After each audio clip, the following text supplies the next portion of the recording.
So what I'm going to talk about now is conclusion. This is the end, which is a song by The Doors and also a pretty good movie with James Franco in it, but that has nothing to do with what we're talking about right now. So, finishing your paper. So, one thing, students often express frustration with conclusions. They say, I can't figure out how to end it up. And if they do end it, they feel dissatisfied with their conclusion. So, what I'm going to talk about, there are a number of different ways to conclude your paper. So some of the options, you can restate the thesis of your essay and perhaps summarize your main points.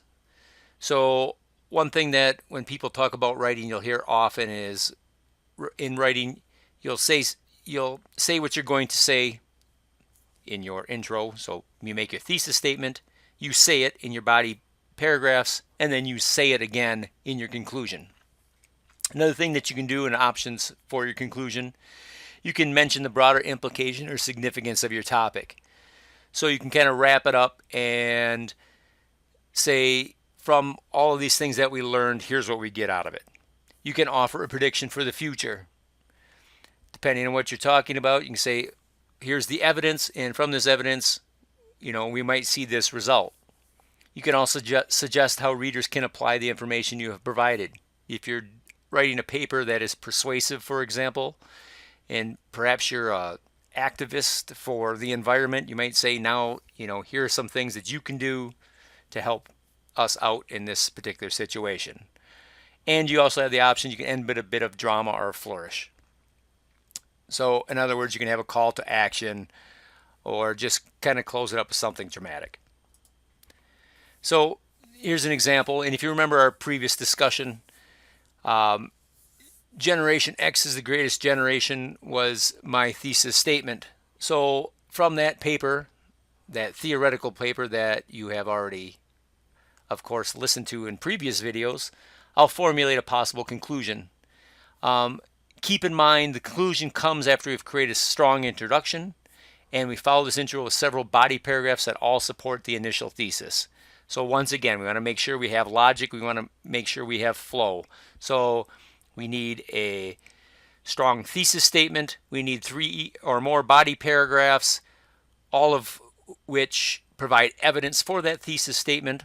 All of those paragraphs, of course, are logically coherent within themselves. In other words, they are all, paragraph is about one thing and one thing only, and of course there are transitions between all of those paragraphs. So now we're at our conclusion, and here's an example conclusion of, conclusion of the conclusion PowerPoint, one might say. So it's sort of like the movie Inception, a dream within a dream within a dream. So anyway, for the conclusion about my Generation X paper, I'll say, after all is said and done, it's important to remember that all generations feel they are the best. It's human nature to be biased to that which is your own. However, from the evidence presented, and you see I'm going back to the evidence, it's plain that the title Greatest Generation be bestowed upon Generation X. Be it our music, our cynicism, or our tolerance for the irritating generations that surround us, Generation X clearly has all the other generations beat. So once again, in my conclusion, I'm going back, I'm drawing from the material that was in my body paragraphs. So we talked about the 3 body paragraphs. There, I just re-summarized those again. If you aren't part of the Generation X, or known as X, I feel sorry for you. So there's a little flourish, a little dramatic appeal. But the Generation X boat is full and there isn't any room for more. All right, so that's the conclusion of that paper. You see I did a couple of different things there that are a couple of strategies. And one is, of course, that I went back and I used evidence from the text. So I, said it and then I said it again in the conclusion. And then I also use a little bit of dramatic flourish, something to remember with the last couple of sentences. So there's some ways that you can conclude your paper. Obviously, there are other ways, but these are some good strategies, at least to give you a start thinking about how you might do that.